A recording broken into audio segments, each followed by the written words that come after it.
Fala galera, beleza? Tudo certo? Eu sou o Léo, professor e plantonista de Geografia do Poliedro. Estamos aqui hoje para responder a questão número 22. Estamos nos exercícios propostos do capítulo 3, da frente 2, do livro 1 de Geografia. A página é a 244. O exercício proposto 22 é o exercício que vamos discutir agora. Tudo bem? O exercício aqui do Colégio Naval de 2014. Vamos dar uma lida aqui nesse enunciado.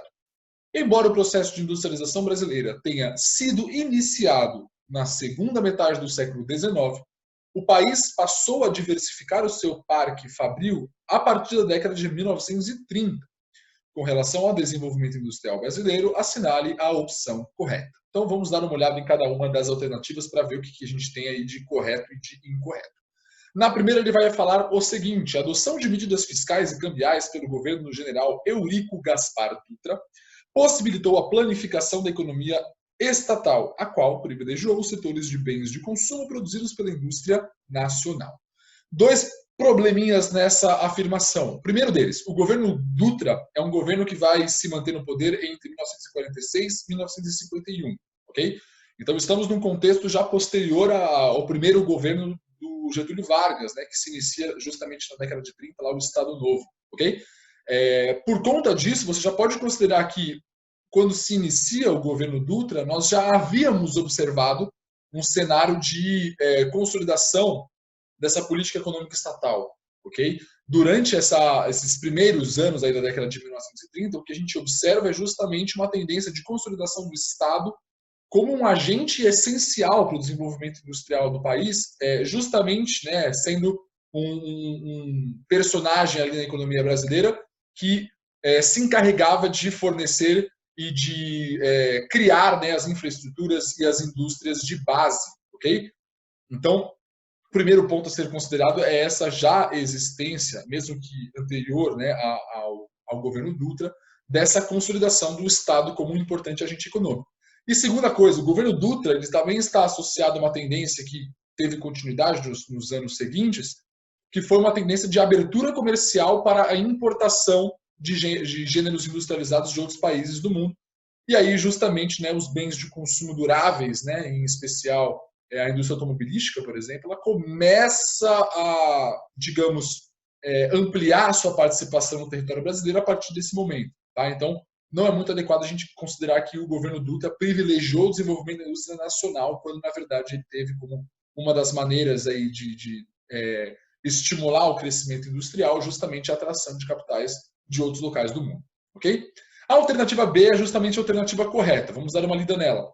A política nacional desenvolvimentista do governo de Getúlio Vargas procurou estimular os investimentos em transportes, comunicações, energia e bens de produção, apoiando a criação da Petrobras e do Banco Nacional de Desenvolvimento Econômico e Social, o famoso BNDES.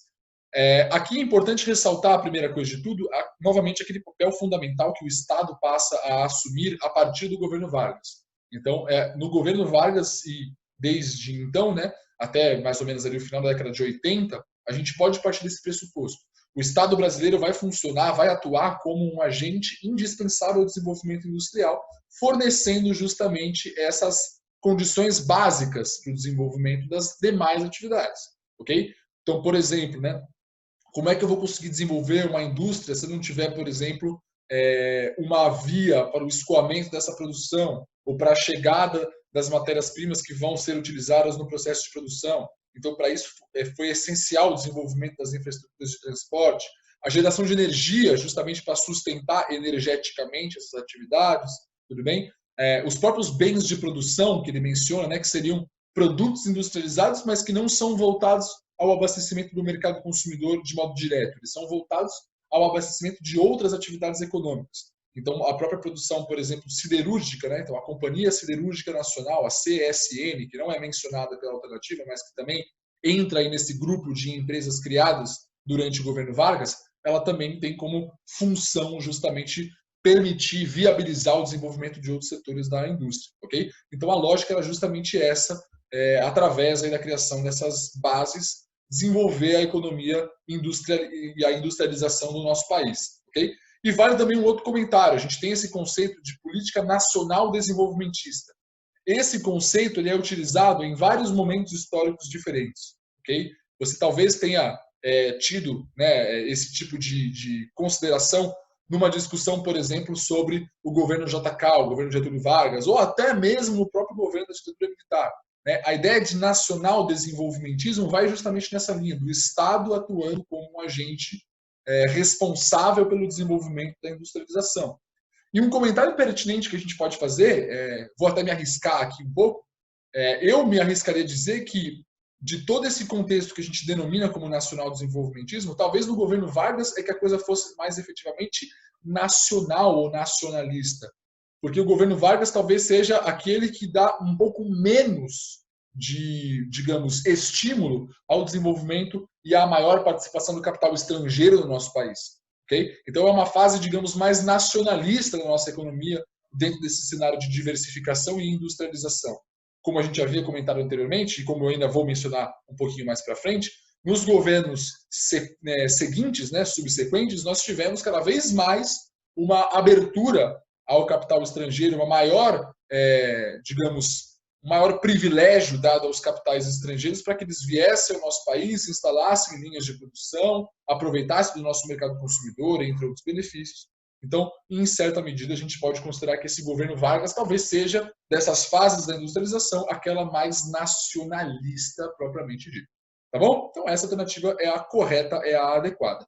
Vamos ver as demais. Nascer, ele vai falar do plano de metas do governo de Juscelino Kubitschek, inaugurou a política de substituição de importações com um forte aporte de capital estrangeiro, que se voltava preferencialmente para os bens de produção e de capital. E aí que está o erro dessa afirmação, esse finalzinho, né? Todas as demais considerações feitas pela alternativa estão corretas. Ele vai falar dessa política de substituição de importações. Esse conceito de substituição das importações, ele também aparece em diferentes momentos históricos. Okay? Você pode falar de substituição das importações naquela primeira fase da industrialização brasileira, quando você tem ali no contexto da Primeira Guerra Mundial uma dificuldade de importar os produtos que o Brasil consumia de outros países do mundo, e aí o Brasil passa a produzir, em certa medida, esses produtos na sua própria indústria nacional. Okay? Então aí vale ressaltar, né, aqueles produtos que são os componentes daquela primeira fase da industrialização brasileira. Então, especialmente produtos associados, por exemplo, ao setor de cosméticos, perfumaria, gêneros de higiene, produtos alimentícios, bebidas, cigarros, coisas do tipo, né? Produtos ainda associados aos bens de consumo não duráveis, tá bom? E uma segunda fase, um segundo momento em que aparece essa ideia de substituição das importações, justamente a partir do governo JK, até, de certa forma, na passagem do governo Dutra para o segundo mandato do Juscelino Kubitschek, aliás, do Getúlio Vargas também, né? Ali você tem uma tendência um pouco diferente. Agora eu vou deixar de importar um produto e eu vou importar a fábrica que produz esse produto. Então, eis a diferença fundamental em relação àquela primeira fase de substituição das importações. Também estamos substituindo as importações nesse segundo momento, a partir da década de 50 principalmente.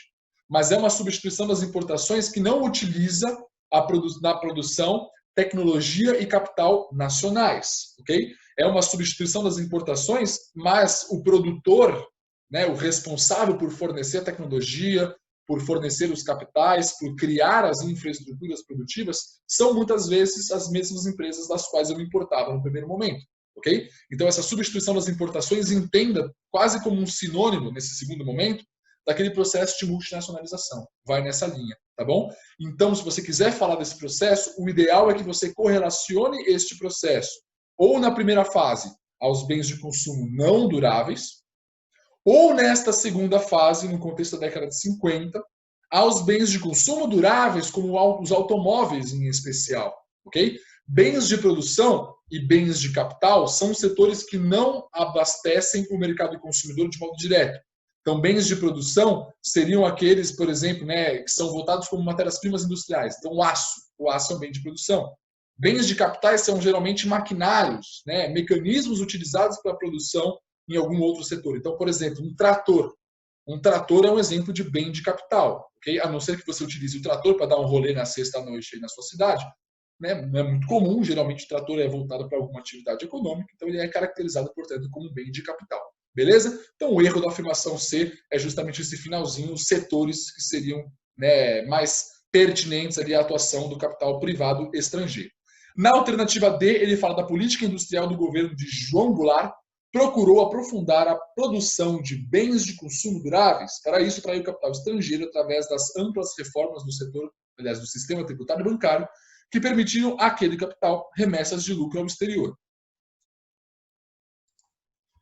Bom, então, 2 pontos aqui que eu diria que a gente pode considerar nessa alternativa D.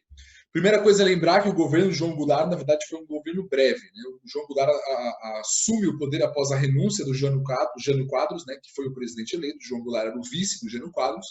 E logo que assume o poder, o João Goulart, o popular Jango, né, ele tenta ali adotar algum tipo de reforma de interesse mais social, então ele dá uma flertada ali com a possibilidade de fazer uma reforma agrária, de eventualmente permitir a adoção de algum tipo de mecanismo mais protetivo também na legislação trabalhista, mas ele é deposto do poder pelo golpe militar de 64, que vai colocar no poder a ditadura militar, que durou até 1985. Okay?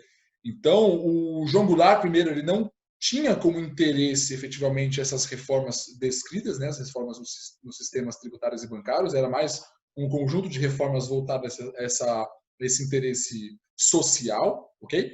E ele também não foi, assim, né, o presidente dos mais, digamos, daqueles que mais estimularam, que mais incentivaram a atração de capitais estrangeiros. Okay? Isso foi, na verdade, uma marca mais característica do governo de Juscelino Kubitschek e também, em certa medida, dos governos militares que sucederam o João Goulart. Tudo bem? Então, 2 probleminhas aí nessa afirmação. E, por último, a alternativa E vai falar o seguinte: os governos militares favoreceram os investimentos externos nos setores de mineração, agricultura, química e farmacêutica. Essas medidas aumentaram a competitividade da indústria brasileira e permitiram que se elevasse o padrão tecnológico do país. Qual é o problema dessa afirmação? Num cenário em que a indústria nacional não conseguiu se desenvolver muito, tinha um desenvolvimento nacional, se a gente pegar um contexto anterior à atração de capitais estrangeiros, você tem um desenvolvimento da indústria nacional? Sim.